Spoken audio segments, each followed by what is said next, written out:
नमस्कार दोस्तों। तो जिस तरह की पिछले कुछ वीक से मेरे पास लगातार एक क्वेश्चन आ रहा है कि रेजिडेंशियल, कॉमर्शियल और हॉस्पिटैलिटी यानी होटल्स एंड रिसोर्ट्स इन्वेस्टमेंट में क्या फ़र्क है और हम लोगों को किस तरह का इन्वेस्टमेंट करना चाहिए।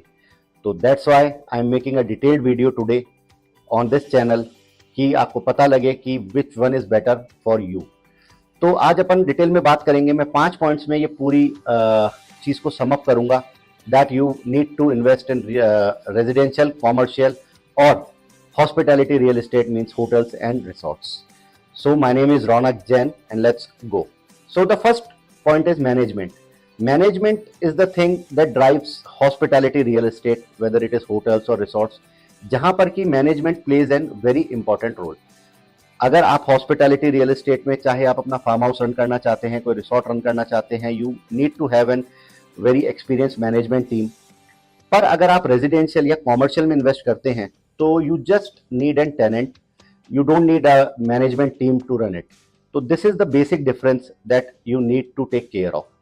सेकेंड पॉइंट आता है सीजनैलिटी। सीजनैलिटी में आप देखेंगे कि अगर अपन हॉस्पिटैलिटी की बात करेंगे तो हॉस्पिटैलिटी में there are 3 kinds of season, जो कि पीक सीजन होता है, शोल्डर सीजन होता है, देन ऑफ पीक सीजन होता है।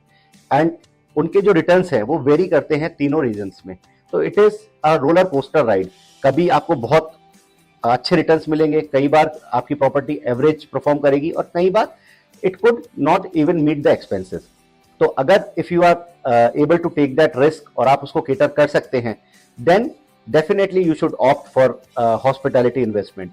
Weather in residential and commercial, अगर आप किसी को एक बार रेंट पे दे देते हैं तो 12 के 12 महीने आपको सेम रेंट मिलता है and after some time rent also get appreciated.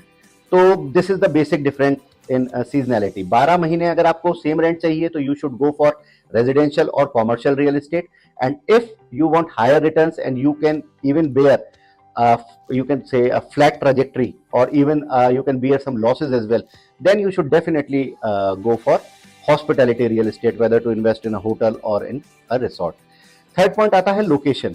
हालांकि रेजिडेंशियल और कॉमर्शियल दोनों प्रॉपर्टी भी लोकेशन काफी मैटर करता है, पर अगर अपन बात करें हॉस्पिटैलिटी रियल एस्टेट की, जहां पर कि होटल्स और रिसोर्ट्स की अपन बात कर रहे हैं, तो location is the key. Location is the foremost point जिस पर कि एक हॉस्पिटैलिटी इंडस्ट्री, एक होटल और एक रिसोर्ट टिका हुआ है। तो if you have a very good location around you और जहां पर कि आपके पास कुछ लैंड है, प्लॉट है और you are willing to buy that, then I think you should definitely gonna go for hospitality real estate. चौथा पॉइंट आता है इनकम पोटेंशियल। जैसे कि मैंने मेरे प्रीवियस वीडियोस में भी आपको बताया है कि there is only one stream of income जहां से कि आप रेजिडेंशियल और कॉमर्शियल में कमा सकते हैं। आप उसको एक एक्स अमाउंट पे रेंट आउट करते हैं और वो रेंट हर महीने जो टेनेंट है वो आपको पे करता है। तो that is a set form of income for you. Whether in hospitality, चाहे होटल्स हो चाहे रिसोर्ट्स हो, there are an number of things that you can do. सबसे पहला है रूम रेंट, देन है F&B, फूड एंड बेवरेजेस। तीसरा आता है बिग इवेंट्स, जैसे कि वेडिंग्स हो गई, कॉर्पोरेट इवेंट्स हो गए, और भी अलग अलग तरीके के इवेंट्स आप कर सकते हैं। कल्चरल इवेंट्स कर सकते हैं, कुछ फेस्टिवल इवेंट्स कर सकते हैं, होली पे इवेंट कर सकते हैं, दिवाली पे कर सकते हैं, न्यू ईयर्स पे कर सकते हैं। There is a lot of thing. उसके बाद आता है आप टूर की जो बुकिंग्स होती है वो ले सकते हैं, वहां से रेवेन्यू जनरेट कर सकते हैं। आजकल एडवेंचर टूरिज्म काफी चल रहा है, तो रिक्रिएशनल जो एक्टिविटीज आपके रिसोर्ट या होटल में है उनसे भी आप डे आउटिंग बुक कर सकते हैं। तो there are an number of things जिनसे कि आप रेवेन्यू जनरेट कर सकते हैं। फिफ्थ पॉइंट आता है एप्रिसिएशन।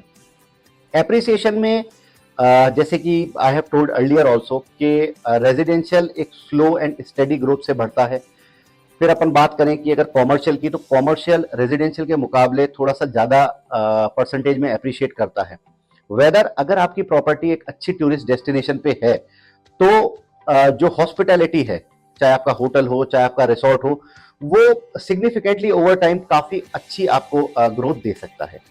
तो ये 5 पॉइंट थे जो कि रेजिडेंशियल, कॉमर्शियल और हॉस्पिटैलिटी में इन्वेस्टमेंट करने के लिए यू मस्ट नो। साथ में if you want an in depth knowledge of each and everything, you can call on my number as well. You can comment in below कि आपको next video किस चीज पे देखना है। If you want to invest, क्या points हैं, क्या चैलेंजेस हैं जो आपको आ रहे हैं, तो वी कुड ऑल टुगेदर साथ मिलकर हम लोग उसको सॉल्व कर सकते हैं। Thank you very much.